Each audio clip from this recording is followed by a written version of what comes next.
Hello and welcome. I'm Adele Gauthier from Breast Cancer Foundation New Zealand, and tonight we're talking about living life after breast cancer. Before we get started, some housekeeping. If you have any technical issues, you can type details of your problem in the chat box on the bottom left of your screen and our support team will be in touch. Or you can call the number you'll see there and enter the passcode to get some help. If you have any sound problems, you might prefer to listen on your phone while watching on your computer. You can see some instructions for how to do that at the bottom of your screen. You can use the chat box during the webinar to ask questions, which we'll get to later, and you can also chat to other people there.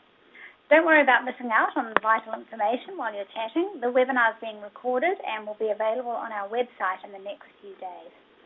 So, tonight, we're talking about getting back to normal life after breast cancer. We have three panelists who are going to share with you. Payne, a health psychologist, Geraldine Tennant, and a health and wellness coach, Jan Haworth. Excuse me.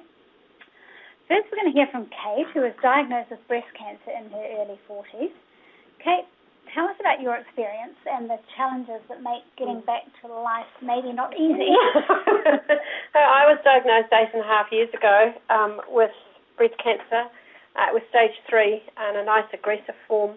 And then just recently I've been diagnosed with BRCA1, so I've had to undergo a lot of operations to get bits cut off and cut out to ensure that the cancer doesn't recur. Some challenges I had was that I really had to grieve for my old life because we all know about what the new normal is, and sometimes it's really hard to define. So that whole grief process while you're still trying to live your life and just trying to come to terms with what your new normal is and finding that as you go along. There isn't a book for that.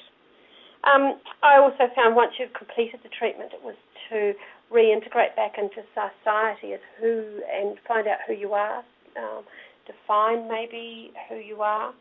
And I also dealt with anxiety with annual checkups. That was really tricky. And of course any aches or pains or lumps that you got, that was always a very anxious time.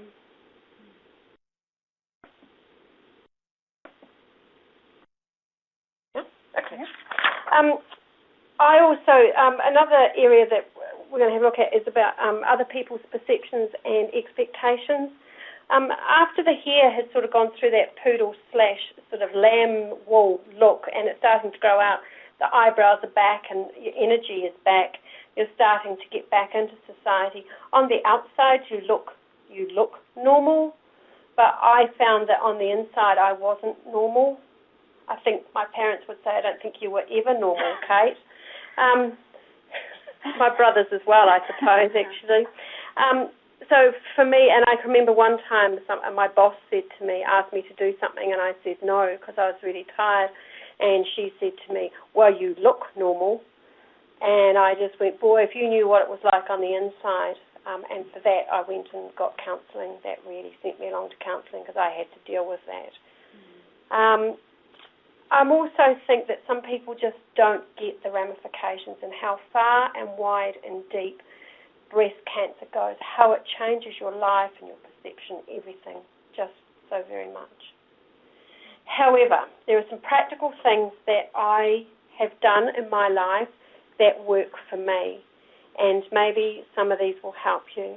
Probably the best thing I've ever did was to increase my exercise and to pick exercise that I enjoyed. So for me, I do swimming. I just love swimming, and it's been really good rehab after the double reconstruction. I walk because then I can listen to music, and if I have something I want to think through, then probably I would walk. I choose to walk and do my exercise that day. I'm really into high intensity because I can compete against myself, and it really redefines your body and makes it very strong. And then I'm starting next week, I found a Pilates class, so I'm going to start doing that as well. And just the usual thing, just maintaining a good weight, not going with, you can treat yourself, but just maintaining it. I've gone on to more of a fish diet with lots of plant-based, more plant-based and lots of yummy things like hummus, which is just really yummy. I've also gone very much alcohol-free instead of days, probably weeks and months now. Not really drinking that much at all, and I feel so much better. The other thing that I've worked, and I worked along with my counsellor, was preparing myself for anxious times, like the first annual checkup or the checkup, or when you have to go and see the oncology team and they will do your manual checkup and check everything, and to visualise as you go into the hospital. At North Shore Hospital they have red shopping baskets. Every time I see a shopping basket, I must get ready and visualise my time at the hospital. But to just work through it and to ensure that there aren't any surprises along the way, so that decreases your anxiety. I also took time to reevaluate my life and to prioritise things that maybe I hadn't done before, to get rid of some things in my life that no longer did I need or want. I also, along with that, I did short bursts of counselling when I came across something that I couldn't deal with, I didn't know how to deal with, or it was blocking me from growth. That's when I would get in and do some counselling. And as well as that, finding a good friend to be able to talk. I have a very good friend. Hi, Judy. Tell us what's happening on Married at First Sight. And Judy and I, we talk all the time. We talk nearly every day, and because Judy also has breast cancer as well, because it's a language. There's a language that goes along with that, and when you join the club, even though it may be reluctantly, there is. And I'm just having a hot flush. So it's another thing, ladies, we've got to get used to, is having the hot flush. Things that didn't help me is pretending things are okay when they're not. And so with that, often I'll go for a walk, work out what it is, see if I can deal with it. And if not, then I'll go to counselling, or I'll talk to a friend, I'll phone a friend. And the other thing I suppose I did after I came out of my treatment was I was just coping with life. I wasn't thriving. I just was going through the motions.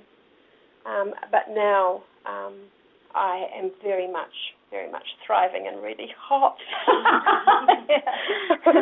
Doesn't help that we had to turn the aircon down.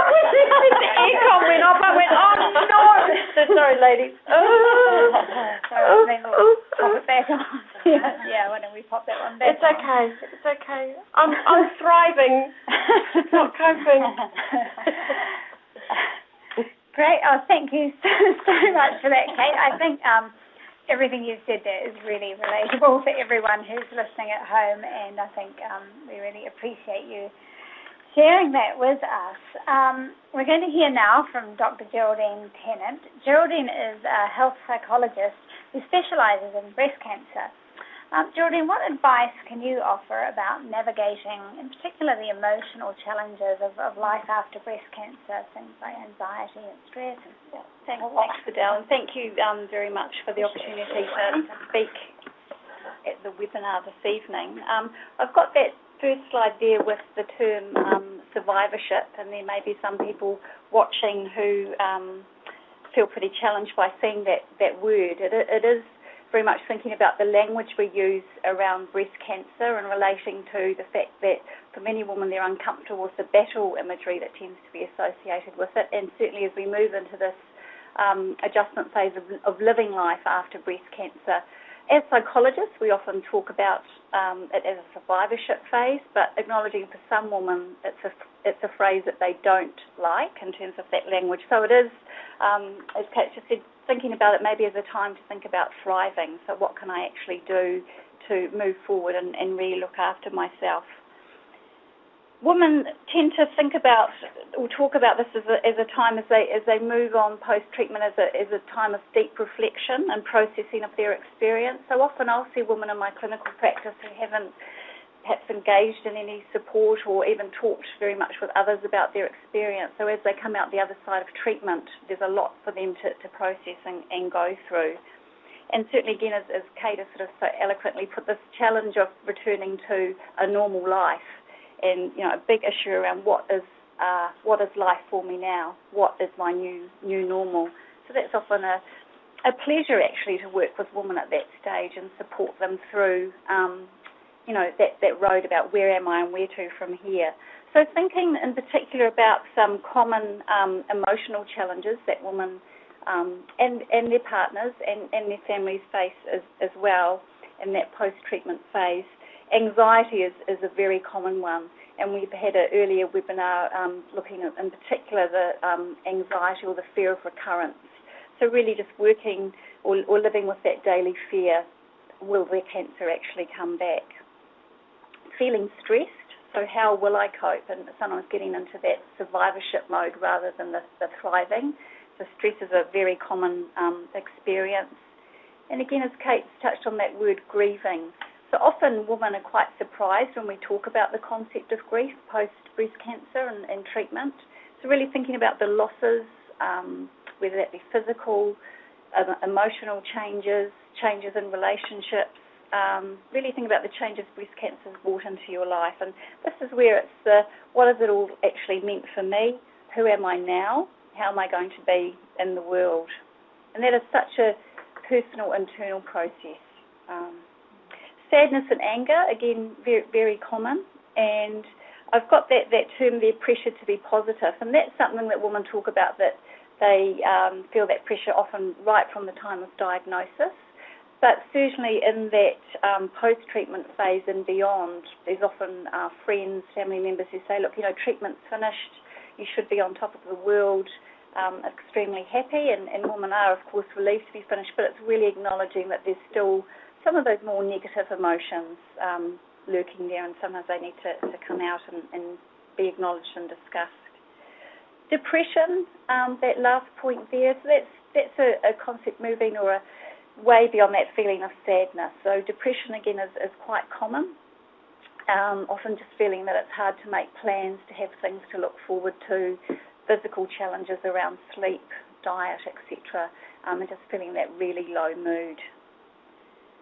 So setting a scene, I guess, in terms of some of the negative emotional challenges, but certainly what can I do to get help and support? And I think Kate put a lot of that quite beautifully in terms of thinking about what actually helps me. So it is that working with what you need, what's right for you. And often in my clinical practice, I work with women with that idea of shifting to a model of wellness. So there's often been a kind of real feeling of illness and treatment within a hospital system, regular appointments, etc., etc. There can be some anxiety around suddenly a lot of those checkups and appointments stop, because there is a strange reassurance in having those regular checkups, but then it's sort of moving forward from that. So what helps me? It can be that talking to a supportive friend, as Kate's talked about, or indeed acknowledging that perhaps some more specialised support is needed, so seeking to see a counsellor, psychologist, who offer very specific therapies to deal with some of those emotional issues I've just talked about briefly, anxiety, depression, grief. There's certainly a place for support groups, and we were talking earlier around some women connect to support groups at that post-treatment phase, so the idea of moving forward, very empowering to talk to other women, what they've done, what's worked for them. And the use of online forums. There's a lot of things we can tap into to put women in contact, and that can be particularly helpful for women in rural areas or who aren't able to perhaps get to bigger cities or centres to join those support groups. The idea of journaling, so writing down the experience, and that doesn't need to necessarily be something you'd share with someone, but to be able to work through that.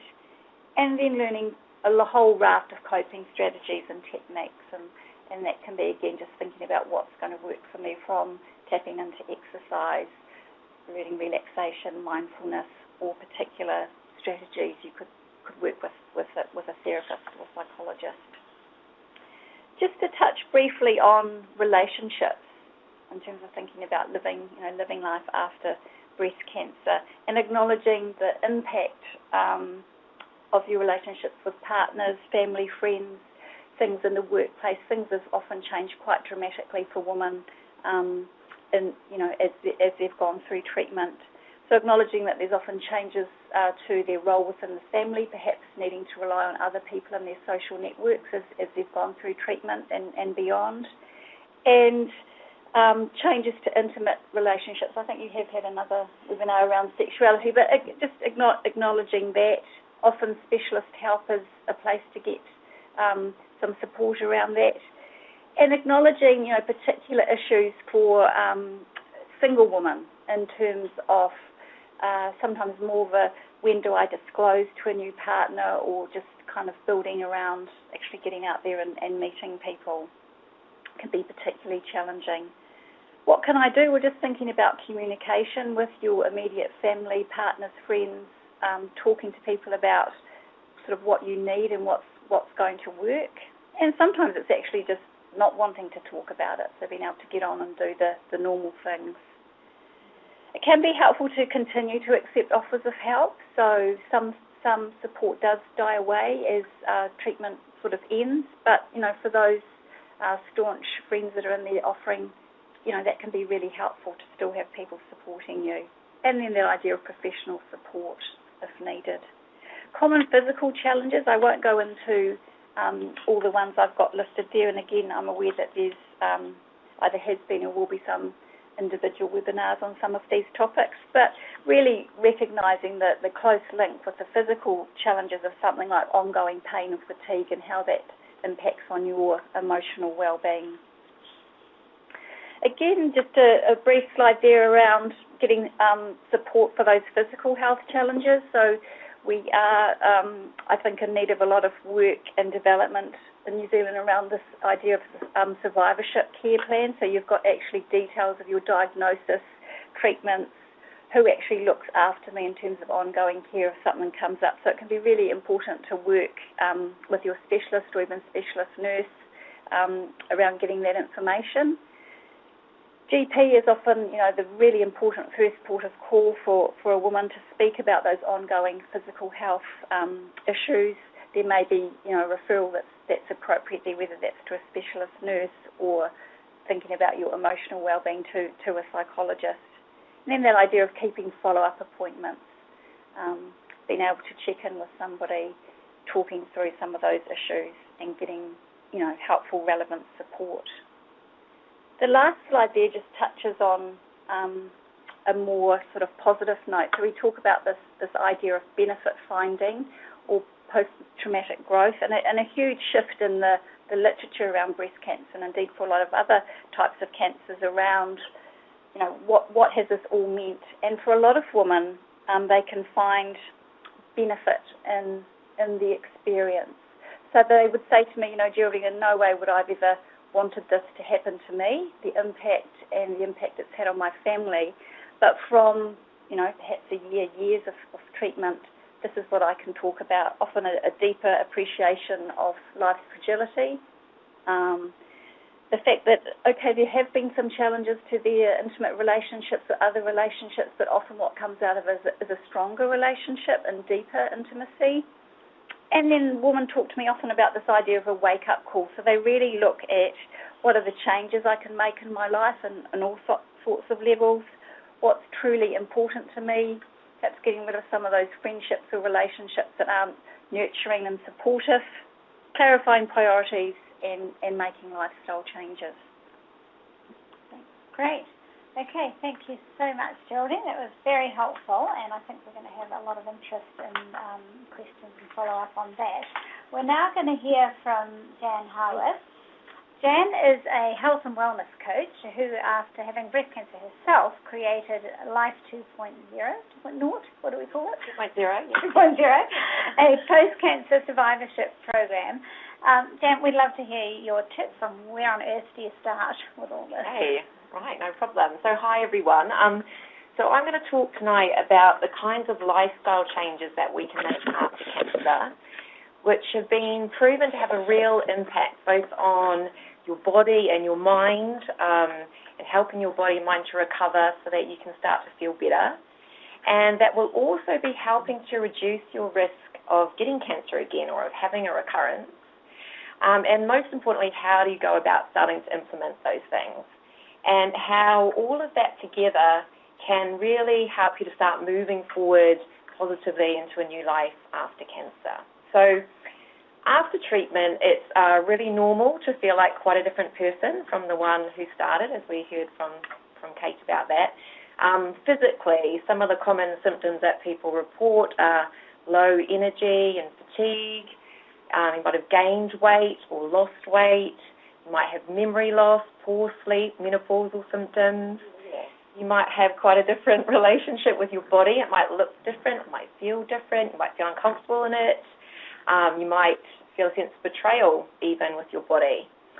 And on the psychological and emotional side, we've just heard from Geraldine about all that anxiety and worries about the future that can be there, and feeling that other people really just perceive you differently than from before. And, of course, when all the medical appointments have ended, it's really easy to feel like you've just been cast out on your own to sort of find out what's next. And so all of this together can leave you with a real lack of a sense of control over your health, over your body, and over your life. And you might be wondering, what can I do for myself to start to feel better, to ensure that I stay healthy, so that I can start moving forward. So in my experience, there is a solution, and I've put it in this nice, simple formula. And the first part of that is really about acceptance. So accepting where you are right now, and like Geraldine talked about a lot of things that you can do to help with that. So it might not be where you thought you'd be, where you want to be, but really just coming to an acceptance of the reality of the situation. And then learning about the things that you can take control over. And I'm going to touch on some of those in a moment. And then by actually starting to take some small positive actions on those things, it really enables you to, first of all, start to feel better. So your energy will improve, your sleep will improve. And knowing that you're doing all that you can for your health, it really enables you to start to regain a sense of that control and to start thinking about your new life after cancer. So I'm just going to work through some of the main areas. Now, there's plenty more that you could look at, but these are the ones that I have found in my experience to have the biggest impact. There's quite a lot of information on some of these slides, but I believe that you can access it afterwards. Yeah. So the first one is eating well. So it's hugely important to consume nutritious and nourishing food to really help your body start to heal and recover from everything it's been through. Now, in terms of the link between cancer and nutrition, there's still a lot of research to be done, but the World Cancer Research Fund has come out this year with a statement of intent to put more research into this area because they recognise that the role of nutrition in cancer is quite an important link in there, which they're hoping to find out more about. But until then, if you think about it, what you eat, goes down to your digestive system. It's broken down. It enters your bloodstream, and then it touches every single cell in your body, and it literally becomes your body. So you can start to see why what we consume is really important, and to be consuming good quality, nutritious food. So there's a picture there of what a healthy plate looks like. So generally you're wanting to eat, just like Kate said, really, plenty of whole food, so fruits, vegetables, whole grains. Variety is key. The more variety, the better. You want to be reducing heavily processed and junky foods, reducing alcohol. And on the next slide, there's some tips there, which I've just sort of run through, and also some links to some really good websites where you can get evidence-based advice about the latest information on what a healthy diet looks like. And the Eat to Beat cancer site has some really good recipes. You can go on there and find some great recipes. So the last tip I'll give about this is don't get fanatical, though. So it's just what you do most of the time. So it's okay to have a treat and the occasional splurge. It's just generally what you're moving towards. So next, keeping active. So there's more than 50 studies which have shown that women who are physically active have a lower risk of breast cancer, and if you've had cancer before, have a lower risk of recurrence. And in addition to this, there's loads of research that shows all the other benefits, including reducing cancer-related fatigue, reducing anxiety, depression, improving mood, muscle power, fitness, strength, bone density, helping to maintain a healthy weight, which is another really important area we need to be thinking about, and generally just improving your overall quality of life. So the guidelines on that slide, those are the ideal guidelines. That's where we want to be heading towards But if you're nowhere near that now, don't panic, and we're going to talk a bit about how to start moving in that direction. Nobody panic. And there's also some support places down there where you can go and get some support into helping you to get moving.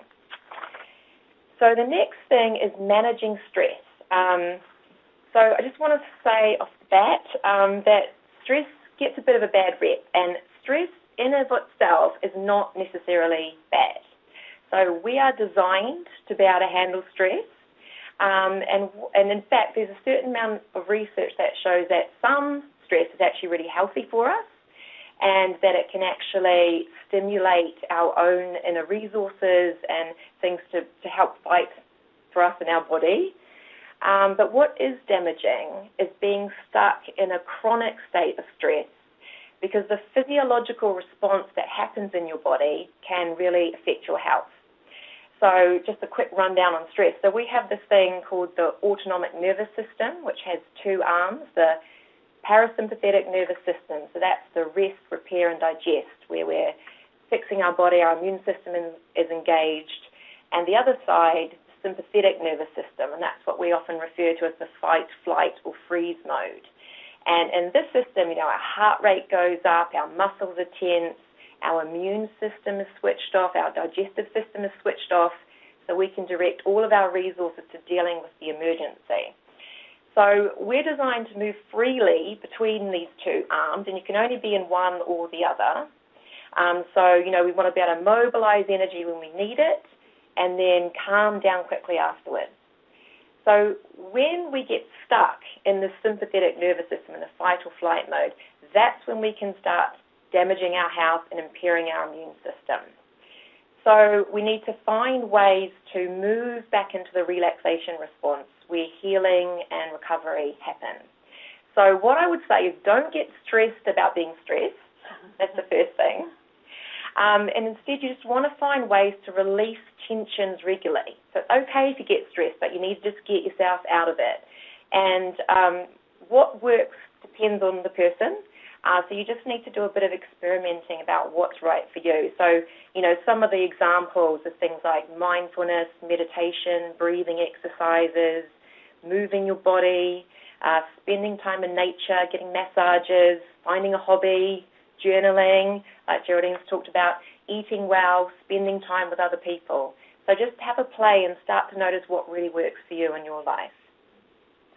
Right, now the most important part, taking action. Because you can have all the knowledge in the world, but if you don't do anything with it, it's entirely meaningless.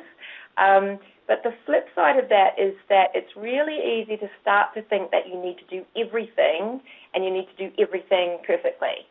And you definitely don't. And in fact, I think that's a terrible idea. And the biggest tip I have is to start small. And I can't emphasize that enough. The biggest mistake I see people making is trying to do too many things at once, and it just doesn't work because life gets in the way, and sooner or later you won't be able to maintain it because you'll run out of discipline or willpower or time, or some other hurdle will just come up in life because that's what happens, and then you'll notice that you're not doing all those things, and it's really easy to start feeling guilty and then to start giving yourself a hard time, and then you lose motivation, and then you just give up altogether. We've probably all done that since New Year's resolutions, I imagine. So a good example of what does work would be, say I never eat any healthy lunches. And so instead of going, I'm going to eat a healthy lunch every single day from now on, you just go, okay, I'm going to eat one healthy lunch a week. So one day out of 7, I'm going to commit to having a healthy lunch. Now, that sounds like a really small change, and it is, which is exactly why it's doable and exactly why it's perfect commitment to pick. Because unless I'm being really lame, it's really hard to come up with a reason why I can't just have one healthy lunch over an entire week. So I can pick the day, I can plan what I'm going to have, I can make sure I've got the ingredients, and I do it. And then when I notice that I've done it, it actually feels really good. And that's really motivating. So I just do that for a couple of weeks, and then I'm like, well, okay, then, maybe I can just eat this out to twice a week. And, because I've been thinking about it already, searching through recipe books, it's not too difficult to start just eking it out. And what I'm really doing is starting to make a new habit. So in 6 months' time, what do you think's happened? You will at least be eating 2 healthy lunches, but hopefully you'll sort of be slowly growing without really even realizing. So the basis of this is that small steps add up, and small successes lead to others, and you start to gain a momentum. And we're really in this for the long term. So we're not just about doing everything perfectly for a month and then forgetting it all. We want to make sustainable habits that are going to be with us for the rest of our life. So don't put too much pressure on yourself. Wherever you are right now is totally fine. So just start from where you are. Just go really gently and appreciate that your body will respond to even the smallest changes that you make. So what next? So what I recommend, if you're interested in this, is to create your own action plan. So just pick one thing, potentially from those areas that I've covered, so eating well, keeping active, managing stress. Preferably, if you pick one that's enjoyable, that you think you'll actually enjoy doing, and just start there, but in a really, really small way. Secondly, write it down and make it a short-term, clear, and achievable goal. And you want it to be measurable so that you can actually tell if you've done it or not. Third thing, get someone to hold you accountable. So tell someone what you're going to do, and then arrange a time that you're going to meet up with them and tell them all about it. And the reason for this is it's often much easier to actually just do that small change that you said that you were going to do, rather than have to explain to someone why you haven't done that small thing that you said that you were going to do. Fourthly, review your progress. So, did you make that goal or not? If you didn't, don't beat yourself up. Just sort of take a step back and, assess, like, was it too difficult? What could you do to make it more achievable? And acknowledge that you're doing your best and try again, keep going again. And if you have managed to do it, I will finish up in a second. If you have managed to do it, then congratulate yourself. Give yourself a reward. Appreciate the effort that you've put in and start to notice how far you've come. And then once you've done that, you can review the goal, decide if you just want to keep with that one or if you want to make a new one.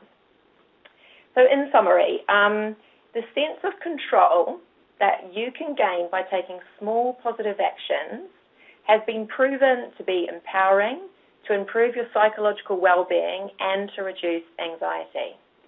And because the kind of changes that you're choosing to do are all really healthy for you, you'll actually start to be feeling better physically. So your energy will improve, your sleep will improve. And you're also going to be reducing your risk of getting cancer again, and also reducing your chance of getting any chronic illness. So whether that's heart disease, dementia, diabetes, whatever it is. Plus, you'll be regaining that sense of control again over your life and over your health, over your body that may have been lost through what you've been through, so that you can really start to just moving forward into your life after cancer. And I'm not just saying this, I know this because I've done it myself. And the thing that I would really love to get across clearly tonight is that I actually feel better now than I did before I had cancer. And I know that it's possible to live a great, rewarding, fulfilling, and energetic life after cancer. And so can you. So, really it's just accepting what's happened to you, where you are right now, finding out about the things, the small steps that you can start taking, and then starting to implement them in your life. And it really enables you to then think about the life that you want to have after cancer. Thanks very much. Sorry that I went over. No, that's all right. I talked as fast as I could, but... Thank you, Jen. That really helps take us. And thanks to all three of you.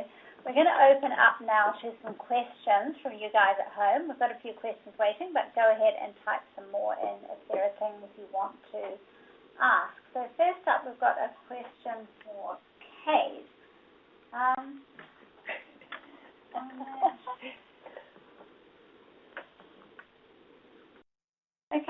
Kate, how do you thrive rather than just cope when you have those kind of dark times of thinking about recurrence? I now enjoy life a lot more, and I think, like you said, you appreciate life a lot more when you get out there. Those dark thoughts, I now just embrace them. They're going to happen. So when I do feel myself going into that, for me, a lot of it is tamoxifen-based, so I just stop that and I take a holiday, and I'm so happy when I take a holiday. But I'm also very aware. Every day I check that I am okay, so the dark times don't sneak up on me like a bad pair of knickers, so to speak. And I keep the black dog at bay by doing all the things such as exercise, eating well, going out and seeing people, hanging out with people I like, getting rid of friends that weren't friends. And through that, I thrive. And I also set myself challenges as to what I want to do with my life now. And I am slowly, one by one, I'm achieving them. And again, it's making the small changes. Just like Jan and Geraldine have spoken about, it's making the small changes become bigger, and then you go, wow, I am such a different person than I was 8.5 years ago. Great, thank you. Geraldine, would you mind pushing that microphone? Thank you. Now, I guess probably this one for you, Geraldine, similar kind of question, but this is from someone who has had a recurrence after 5 years after the diagnosis. What kind of support is there specifically for women who've had a recurrence? Do you have a view on that? Yes, there is support out there. I mean, this whole area is one where, and again, we were talking offline earlier, there's a lack of support, I think, as you move beyond that initial treatment, and certainly in the context of recurrence. Yes, there is support, whether that's access through organisations like the counselling service you offer, so one-on-one support, there's group support, thinking about a raft of support that's offered through the Cancer Society. And DHBs and DHBs refer you for counselling. Yeah, they will, and certainly within Auckland City Hospital, there's a team of psychologists and social workers who can support you. Yeah. And I don't think I mentioned that Geraldine works at Auckland City Hospital in the breast clinics there, but she is also one of the counsellors on our Breast Cancer Foundation counselling service, so you can make an appointment to see her, or indeed any of our other counsellors, depending on where you are in the country. You can find out more about that on our website, and we'll put a slide up about that later too. Okay, next question. A couple of questions actually about support for working women after breast cancer. So I guess one question about it's hard to find time to meet support groups and so on when you're working, and also just generally about support. And you mentioned a tricky attitude from your boss, I guess. Yes. So yeah, any thoughts on that from any of you? Well, I mean, there are things available in the evening. In fact, I run a course, Life 2.0, which is all about living life after cancer. That's an evening course. I think a lot of the support groups are evening courses. I mean, you can go online, but to be honest, I think you have to be a bit careful going online. I actually personally think that a lot of the people who tend to go online might be having issues. So you'll hear an uneven evaluation because people who are just sort of getting on and everything's fine aren't really online writing, oh, I'm so great at the moment, So you kind of can get a skewed view. So I just be a bit careful about going online with things. I'm not really sure if I've helped answer that. I think there are practical things you can do. For me, it was to redefine the boundaries at work, because I was always given stuff to do because I'm quite busy. I like being busy, and I just stopped that nonsense. Because there was always someone else who could do it. So I started putting in boundaries with my boss and with others. No, I'm not doing it. And so that was changing things, which gave me more time, which then allowed me to maybe leave my desk earlier, which meant that I could walk down and catch the bus or the train to get home. So wherever I could in my day, I would try and clear it or do an activity rather than go, oh, gosh, now I have to go and exercise. Build it into your day. And I can remember I started with doing 5-minute walks or up and down the stairs or something at work. I started really small. And then by the time I'd get home, I would have done my exercise, and I was fine. So it's sort of, I think it's also family. You have to work with your family to say things have changed, and now I require you to be able to help me around the house a bit more. Or just how my mum used to do it. When we got home, we got changed out of our school uniform, and we had to peel the spuds and chop the cabbage and stuff. That's what you have to do. And it is hard. I worked full-time when I was having my cancer treatment. Because I chose to, but I had a lot of support. And you've got to carry on with that. Those are good practical thoughts. Thank you. I think you made a really good point about online, Jan, in terms of the skew for people who don't have time to meet face to face. And a safe online place is our MyBC community, which is moderated by a nurse. So we are checking things that go through and making sure that it doesn't get to one way or the other. So we'll be putting up some references to that later on, but that has quite a wide-ranging group of women, and you can join different streams that might suit your sort of interests and so on too. So a responsible and well-managed, if you're going to go online, find a absolutely, Yeah. Some of you out there might also have some ideas of support groups for working women. So if you do, feel free to type those into the chat box and we can share them with other people too. Question, should I be cutting sugar from my diet? I prefer to approach things about what can I be adding in rather than what can I be taking out. Because as soon as you start thinking, I'm not allowed to have that, you end up with this quite restrictive mindset, and then it immediately becomes much harder. You feel like you're punishing yourself almost in some way. So instead of worrying about reducing sugar, whatever, start asking yourself, how can I get more vegetables into my day? I ask myself that every single meal. My aim is to have vegetables at every single meal. So how can I add vegetables into my day? And I tell you, I once heard that you should be aiming for up to 10 servings of vegetables. If you are trying to get 10 servings of vegetables in your day, there is no room for sugar in there. It's impossible. So I think it doesn't help to demonize certain food groups just because you've been through enough. You want to enjoy your life now, and just a sort of light change in mindset will probably have the same result, but you won't feel like you're restricting yourself in some way. So what can I add in? Fruits, vegetables, whole grains in particular, healthy fats, healthy proteins. So just concentrate on what you want to start getting there, what's nutritious, what's helpful in your diet. Great. I love the way you flipped that over. That's really good. We could all do that. Geraldine, a question for you. I've never been to a counsellor. I'm worried they'll make you feel worse rather than better. Yeah, and I think that's a very fair point, because often the first session, when you initially meet someone, it brings up a lot of things that maybe have just been very much lurking under the surface. Kate's nodding at me. I'm hearing that. So, you want to be able to, on that initial meeting, have a good rapport and be able to talk through your experience. But yes, it is often stuff comes up that's been under the surface, and it can be very hard, very very challenging. But I think often an important part of processing and being able to move forward. Yeah. Jan, here's someone who asks if, for people who don't live in Auckland, would you offer an online course, or do you go out of Auckland? Well, if enough people email me and request it, I will. I've had occasional things, but it will motivate me to get going. So if you're interested, email me, and if I get 10 people, then I'll do it. How's that for a challenge? You'll do an online course, or you'll go somewhere else? I can do it online. Do it online. Yeah. Okay. Cool. Here's someone. I'm 28 years old and a full-time single mum, stage 2, grade 3. Have 2 chemo sessions left, but absolutely petrified the cancer will return.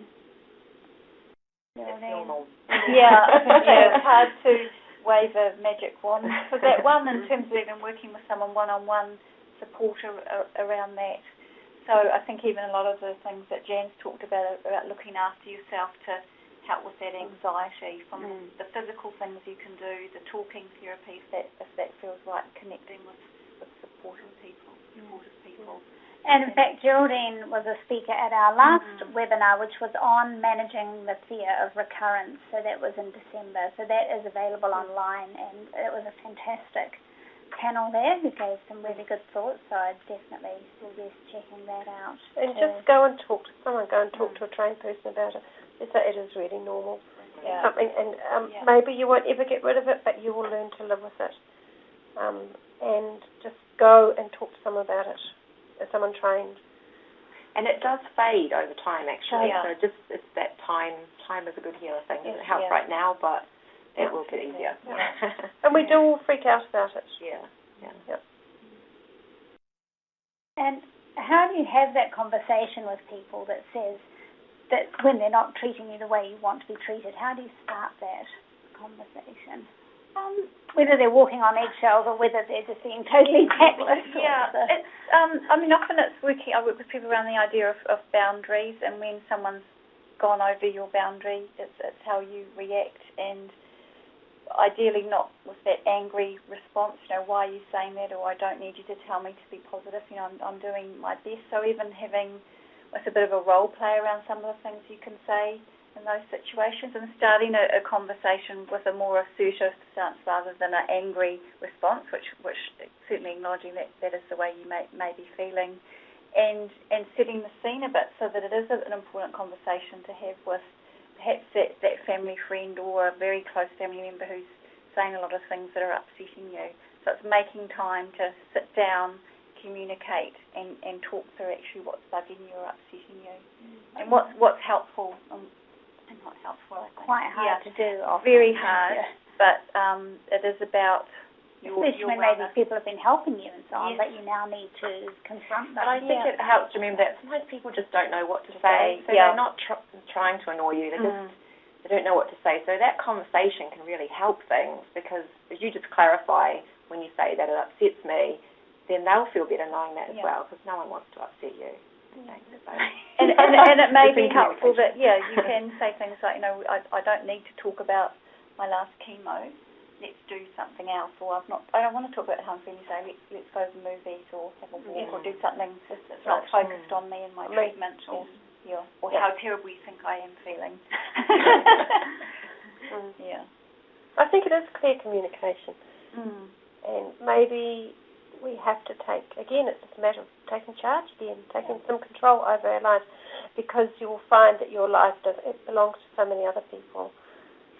Like there's all this wonderful surgical team and the nursing staff and everything else. You've always got your top whipped off. It's just on, off. Some days you really wonder whether you should have even got dressed. And so all those things combined, you do lose that sense of control.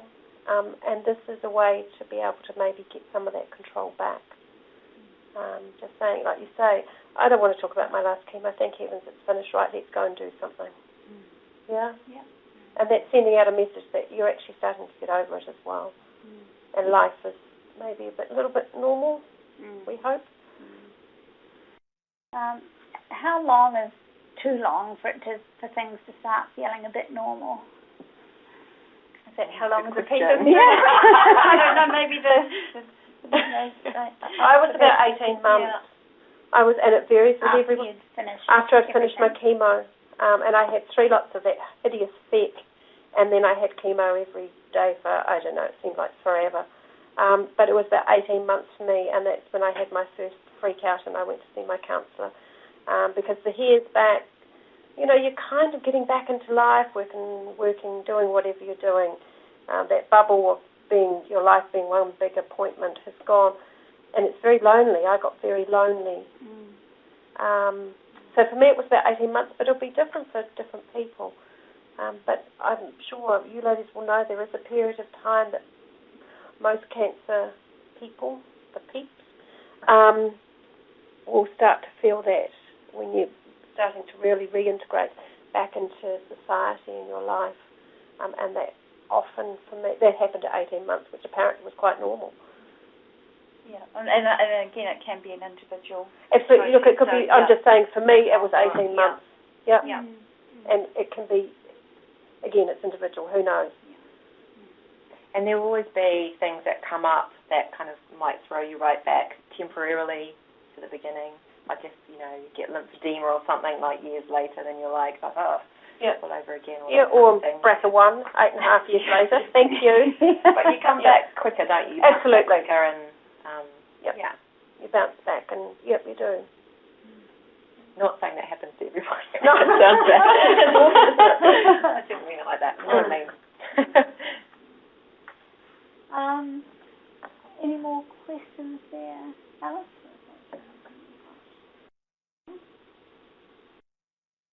That's all our questions. If you've got anything else, fill it in super fast. Otherwise, I think we're done. So, thank you all for joining us tonight. If you've got further questions, or if there's someone you'd like to talk to someone, our nurse Janice is available to take your calls tonight.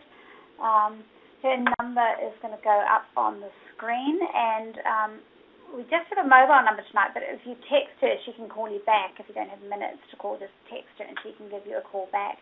Otherwise, call in to us on our 0800 BC nurse line tomorrow, and we can help you then. So our nurses can provide referrals to free counselling and also to free funded rehab programs if you want to get that exercise thing going. You'll also see on your screens a list of the other webinars we have related to this whole survivorship thing. We've talked about the fear of recurrence. We also have webinars on sex after breast cancer, living with tamoxifen and AIs, and we have a fatigue webinar coming up next month, which I think is going to be really very popular with people, because that is a huge issue, and for that we even have a fatigue specialist, which I didn't even know was a thing, but it is, and so we have one of those here. I think most of us could be a fatigue specialist. Yeah, that's right, Yes, any fatigue experts who want to have a say, join us then. And I did mention our MyBC online community, and there should be a link to that. Jan, someone's asked for your website. Is that life? life20.co.nz. Yeah, life20.co.nz, so you can find that there. And I think that's it from us. So thank you all again. Everybody, you'll get a link to the webinar in the next few days, so you can look at it online or recommend it to someone else. Thank you very much for sharing your evening with us. Good night. Good night. Good night. Good night.